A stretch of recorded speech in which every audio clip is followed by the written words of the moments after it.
안녕하십니까, 명태한방 구독자 여러분. 날이 굉장히 추워요. 근데 이제 춥다 해도 어느 순간부터 또 옷이 얇아지면서 다시 더워지는 계절이 오겠죠. 그래서 여러분들 지금 이제 신년을 맞아서 작심삼일 벌써 끝났나요? 아니면 이제 시작하시나요? 다이어트에 대한 열망들을 많이 불태우고 있을 건데, 다이어트 하실 때 체중만 빠지면 될까요? 물론 뭐 그럼 아니죠, 근육량이 늘어야죠 뭐 얘기하는데, 그렇게 해서 보통 인바디라고 하는 검사를 합니다. 우리가 우리 몸을 이렇게 뭐 극단적으로 얘기해서 믹서기에 갈아가지고 전체 성분을 쫙 분석할 수 있다라고 모르겠는데, 그렇게 할 수 있는 방법은 없기 때문에 고주파를 쏴서 몸의 수분이라든가 지방이라든가 근육이라든가 2층을 통과할 때의 속도라든가 이런 부분들을 기반으로 해가지고 인바디라고 하는 기계가 나와서 많은 체성분 검사라는 그 큰 카테고리 안에 인바디라고 하는 회사가 있는 건데도 불구하고 그게 거의 뭐 고유 명사처럼 그렇게 돼버렸죠. 그런 부분에 있어가지고 이 인바디라고 하는 검사를 했을 때 그냥 일반적으로 이렇게 딱 손 이렇게 해가지고 재는 거 있잖아요. 그렇게 재는 것도 중요한데요. 그거보다 더 중요한 게 있어서 이제 말씀드리려고 합니다. 여러분이 살이 빠지고 건강해지려고 그러면 어디에 살이 먼저 찌는지를 알아야 됩니다. 살이 가장 먼저 찌는 곳은 어디예요? 하복부, 그 다음에 허벅지 안쪽입니다. 이쪽이 사람 몸에서 지방이 제일 먼저 축적이 되고요. 거기서부터 넘쳐나는 부분들이 뭐 팔다리라든가 뭐 뒷구리라고 얘기하죠. 우리 뭐 러브 핸들 뭐 이런 얘기도 하고, 그다음에 볼살 막 이런 데로 처지게 되고 이런 부분들이 생기는데, 인바디 검사를 할 때 보면 S10이라고 하는 모델이 있습니다. 그래서 저희도 그걸 사용하고 있는데, 그다음에 그 상위 모델들을 가다 보면 부위별로 분석이 가능해요. 팔, 몸통, 다리. 그래서 좌우 편차도 보여주고요. 다리 쪽 편차도 보여줍니다. 그래서 저는 사실상 이 인바디 검사기 자체를 단순히 다이어트에만 활용할 게 아니라 몸 상태의 좌우의 부종 상태를 봐서 갭이 심하면 제가 자료를 올려드릴 건데, 이런 경우는 사실상 다리 쪽에 이거 이상하게 오른쪽 다리에 부종이 되게 심해요. 얘기 때문에 환자분이 나 10년 전에 거기가 골절이 심하게 돼가지고 굉장히 오랫동안 고생했던 부위예요. 아직까지도 좀 평소에 불편해요. 얘기하는 부분들이 있습니다. 그러면 그 부분을 지탱하기 위해서 어쨌든 약해진 근육이나 조직들은 어떻게 해요? 우리가 예를 들어 관절을 삐끗하면 그 부분을 보호하기 위해서 수분이 그쪽으로 분포가 되죠. 그 수분은 어디서 왔을까요? 세포 내에 있는 수분들이 세포 외로 나오는 겁니다. 그래서 그 관절이 더 이상 상하지 않게끔 하거나 혈액 공급을 시켜주기에는 압박하는 역할을 하는데, 우리가 순환이 안 될 때 어떻게 해요? 압박 스타킹을 꽉 신어가지고 압박을 줘서 짜 올리죠. 그것처럼 하체, 특히나 하체나 몸통에 수분 분포도가 굉장히 표준 이상으로 과다하게 있다라고 한다면, 이거는 체중이 빠져도 빠진 게 아닙니다.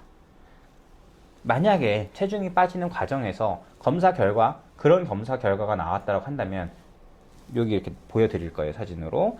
이런 검사 결과가 나왔다고 한다면 언제든지 요요가 올 수 있는 환경이 조성되어 있는 상태인 겁니다. 그렇기 때문에 아무리 건강하게 내가 노력을 했다고 해도 노력한 만큼 결과가 안 나올 수도 있고요. 그냥 결과가 나와도 몸이 자꾸 피곤해지거나 힘들어질 수 있습니다. 그러면은 여기는 왜 똑같은 치료했는데 어떤 분들은 건강하게 빠지는데 어떤 분들은 이렇게 하체 부종이 심할까? 물론 이제 여성분들은 생리 때나 이럴 때, 생리 주기나 이럴 때 당연히 하체 부종이 생길 수 있습니다. 생길 수 있는데, 그 경우를 제외하고 평균적인 걸 내는 거예요. 평균적으로 봤을 때 하체 부종이 심하다는 거는 기본적으로 몸의 지방 축적이 하체 쪽으로 많이 되고 있다는 겁니다. 그럼 지방은 왜 축적이 될까요?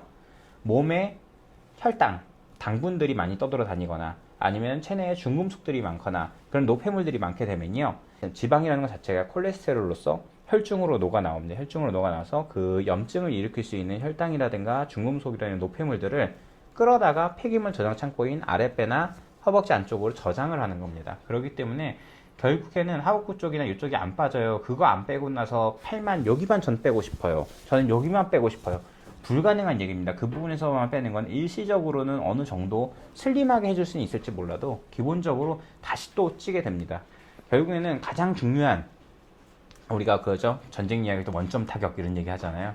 그것처럼 근본이 되는 곳은 결국에는 하복부와 아랫배 양쪽, 그 다음에 다리 쪽의 부종, 이런 부분들을 해결을 반드시 해야 됩니다. 그렇기 때문에 다이어트 치료에 있어가지고 단순히 몸 전체의 체지방, 내장지방 비율 이런 것만 보실 게 아니라 팔다리 자체의 균형 그 자체를 보는 게 아주 중요합니다. 그렇기 때문에 여러분들이 다이어트를 하시면서 다리 쪽이 좀 무겁다든가 배가 좀 가스가 자꾸 찬다든가 이러면은, 가스가 찬다는 건 뭐예요? 장내 세균들이 호르몬을 생성해서 건강하게 몸을 만들어주고 있는 게 아니라 소화작용을 하는데 에너지를 다 쏟고 있다는 겁니다. 그렇기 때문에 절대 그렇게 하시면 안 되고, 하체나 복부에 부종이 관찰된다, 내지는 뭔가 가스가 찼다, 그럼 꼭 검사, 뭐 그런 비싼 기계를 이용해가지고 검사를 하는 게 아니라고 하더라도 한 번쯤은 내가 뭔가 지방이 많이 쌓일 수밖에 없는, 지방이 몸에서 근육 조직이라든가 어떤 이제 뭐 머리카락이라든가 손톱이라든가 뇌라든가 내장기관 이런 데서 사용하는 게 아니라 엉뚱하게 다른 청소하는 데에 소모되고 있는 거예요. 그러면은 내가 스트레스를 많이 받고 있는 게 아닌지, 아니면 너무 운동을 과도하게, 내 체력에 비해서 과도하게 하고 있는 거 아닌지. 다이어트 할 때 보통 욕심내서 운동하시는 분들 많잖아요. 그래서 그런 부분들이 있지 않은지, 아니면 나도 모르게 타협을 하면서 탄수화물이나 이런 단백질 이런 거 너무 과도하게 먹어서 내 근육 손상에 비해서 너무 과도하게 단백질을 먹으면 그것 또한 결국엔 당으로 저장이 되거든요. 그런 부분들로 인해 가지고 내 몸에서 계속적으로 지방을 엉뚱하게 소모를 하고 있는 게 아닌지, 그걸 생각을 반드시 해보셔야 됩니다. 그렇게 되면은 그 부분을 못 잡으면 아무리 열심히 노력하셔도 안 빠질 수 있습니다. 안 빠질 수 있고요. 그 다음에 계속 쌓여있게 되면 그 중금속들은 무슨 역할을 할까요? 지방과 같이 쌓여있는 중금속들은 몸에 있는 정상적인 미네랄들을 밀어내기 시작합니다. 그러면 미네랄이 빠져나갔을 때 걸리는 대표적인 질환이 뭡니까? 골다공증이죠.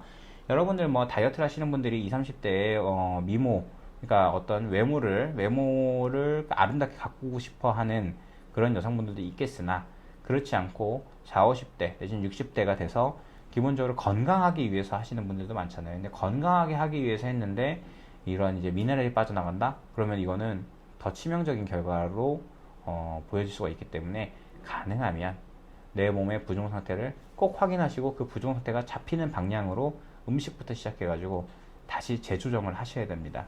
그렇기 때문에 여러분 한번 보시고, 여러분들이 어떤 한의원이나 어떤 양방의원이나 아니면 어떤 피부샵 같은 데서도 그럴 수 있고요. 아니면 어떤 PT를 받는다든가, 아니 뭐 그런 데서 어디서든 간에 다이어트를 한다고 쳤을 때 기왕이면 팔다리 몸통의 부종 상태를 구분해서 확인을 해서 거기에 맞춰서 치료나 노력을 할 수 있게 된다 그러면 더 좋은 결과가 있을 거라고 보여집니다.